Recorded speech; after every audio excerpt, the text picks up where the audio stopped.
చంద్రబాబు నాయుడికి రక్తంలోనే కలిసిపోయి ఉన్నటువంటి వంశం అతనిది. వాడుకోవటం, వదిలేయటం, వాడుకోవటం, వెన్నుపోటు పడవటం, వాడుకోవటం, ఎంత నీచానికైనా దిగజారటం చంద్రబాబు నాయుడికి వెన్నతో పెట్టినట్టు విద్య. అతని నార అనేటువంటి ఆ రక్తంలోనే అణువణువు ప్రవహిస్తూ ఉంటుంది. నిన్న 74 సంవత్సరాల వయసు వచ్చి 14 సంవత్సరాలు ముఖ్యమంత్రిగా, 10 సంవత్సరాలు ప్రతిపక్ష నాయకుడిగా పనిచేసినటువంటి వ్యక్తి మతాల గురించి, కులాల గురించి మాట్లాడుతూ ముఖ్యమంత్రి క్రిస్టియన్, అదేవిధంగా home minister Christian, DGP Christian, SP Christian అని చెప్తున్నాడు.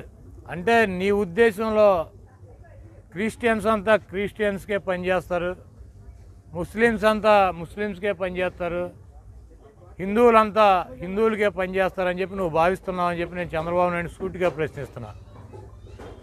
చంద్రబాబు నాయుడు ఉద్దేశం ఏంటంటే అతను ఒక కులానికి సంబంధించినటువంటి వ్యక్తి కాబట్టి ఆ కులాన్ని బాగు చేయడానికి నేను అమరావతిలో రాజధాని పెట్టా కాబట్టి ఈ ప్రాంతంలో మా వాళ్ళందరినీ కూడా నా కులానికి సంబంధించినటువంటి అన్ని రంగాల్లో ఉన్నటువంటి ప్రముఖుల్ని తీసుకొచ్చి ఆస్తులు కొనిపెట్టాను కాబట్టి వీళ్ళందరూ కోటాను కోట్లు సంపాదించుకుంటానికి అవకాశం ఇచ్చాను కాబట్టి నాకు మళ్ళీనే అందరూ కూడా తప్పుడు మార్గాల్లో ప్రయాణం చేస్తారు. నేను ఏ రకంగా కులాభిమానాన్ని, మతాభిమానాన్ని చూపించి నేను మా వాళ్ళకి ఏ రకంగా ఈ రాష్ట్రాన్ని దోచిపెట్టానో అదే రకంగా మిగిలినటువంటి మతాలకు, కులాలకు సంబంధించినటువంటి వ్యక్తులు కూడా ఉంటారని చెప్పి చంద్రబాబు నాయుడు భావిస్తున్నట్టు ఉంది. ఒకసారి ఐఏఎస్ కావచ్చు, ఐపీఎస్లు కావచ్చు, ప్రజాప్రతినిధులు కావచ్చు, ముఖ్యమంత్రి కావచ్చు, మంత్రులు కావచ్చు, శాసనసభ్యులు కావచ్చు, మనము చాలా స్పష్టంగా ప్రమాణం చేస్తాం. కులాలకు కానీ, మతాలకు కానీ, రాగద్వేషాలకు కానీ అతీతంగా అందరినీ సమభావంతో చూస్తూ పనిచేస్తామని చెప్పి ప్రమాణ స్వీకారం చేస్తాం. ఈరోజు పెద్దలు ఈ ప్రమాణ స్వీకారం చేయాలి, ఇవన్నీ కూడా ఎందుకు పెట్టారో ఈరోజు చంద్రబాబును చూస్తే అర్థమవుతుంది. ఇటువంటి నీచులు, నికృష్టులు 14 సంవత్సరాలు ముఖ్యమంత్రిగా, 10 సంవత్సరాల పైన ప్రతిపక్ష నాయకుడిగా ఒక రాజకీయ పార్టీని నడపడానికి అవకాశం కల్పించింది ఈ రాష్ట్రంలో ఉన్నటువంటి హిందువులు. ఒక్క హిందువులే కాదు, అతనికి ఈ రాష్ట్రంలో ఉన్నటువంటి క్రిస్టియన్స్, ముస్లిమ్స్, హిందువులు, అన్ని కులాలు, అన్ని మతాలు, అన్ని వర్గాలు ఓటేసి ఆదరిస్తేనే చంద్రబాబు నాయుడు ఈరోజు ఈ స్థానంలో ఉన్నాడు. ఈరోజు వాళ్ళతో పని అయిపోయింది. నాకు హిందువులు మెజారిటీ ఉన్నారు, వీళ్ళందరినీ జగన్మోహన్ రెడ్డి గారి మీద రెచ్చగొట్టాలి, ఈ రెచ్చగొట్టి ఈ ఓటు నేను సంపాదిస్తే మళ్ళీ ముఖ్యమంత్రి అవుతాను, నాకు ఎవడూ అవసరం లేదన్నటువంటి భావంతో అంత వయసు వచ్చి బుద్ధి లేకుండా మాట్లాడుతున్నటువంటి చంద్రబాబుని ఈ రాష్ట్ర ప్రజలు గమనించాలి.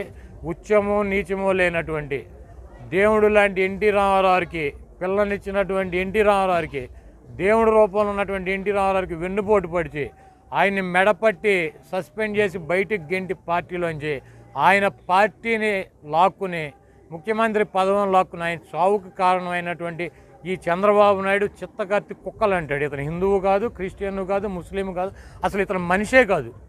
ఇతను చిత్తకత్తి కుక్కలు అంటాడు. ఏ టైములో ఏ అవసరం ఉంటే వాళ్ళ వెనకాల సొంగ కార్చుకుంటా తిరిగేటువంటి చిత్తకార్తి కుక్క లాంటి వాడు చంద్రబాబు. అతను కులం లేదు, అతనికి మతం లేదు, అతనికి అధికార దాహంతో 74 ఏళ్ల వయసు వచ్చిన సావటానికి సిద్ధంగా ఉన్నా కూడా ఇంకా ఈ రాష్ట్రంలో కులాలని, మతాలని రెచ్చగొట్టి ప్రజలను ఇబ్బంది కలిగించాలని చూస్తున్నటువంటి ఈ దుర్మార్గుడిని భూస్థాపితం చేసి రాజకీయంగా ఆ పార్టీలోంచి ఇక్కడ ఎన్టీ రామారావుని ద్రోహం చేసినటువంటి ఈ ద్రోహిని తన్ని ఈ పార్టీలోంచి, ఈ రాష్ట్రం నుంచి తరిమేయాల్సినటువంటి అవసరం ఈ రాష్ట్ర ప్రజలకు ఉందని చెప్పి తెలియజేస్తున్నాను. లోకేష్ గారు జగన్ గారికి వార్నింగ్ ఇస్తున్నారు. కపట్గా జగన్ రెడ్డి మా టీడీపీ కార్యకర్తల మీద మీ దౌర్జన్యాలు ఊరుకున్నాక మేము కానీ రెచ్చిపోతే మీరు ఉండరని చెప్తున్నారు. లోకేష్ అనేవాడిని పప్పునాయుడు అంటారు. ఆడి బాబు వల్లే ఏం కావాలి జగన్మోహన్ రెడ్డి గారిని చేయటం. జగన్మోహన్ రెడ్డి గారు అనేవాడు ఒక వ్యక్తి కాదు. వైఎస్ జగన్మోహన్ రెడ్డి అంటే ఒక పేరు, ఒక వ్యక్తి అనుకున్నాడు. వైఎస్ జగన్మోహన్ రెడ్డి గారు అంటే ఒక వ్యవస్థ. వైఎస్ జగన్మోహన్ రెడ్డి గారు అంటే ఒక శక్తి.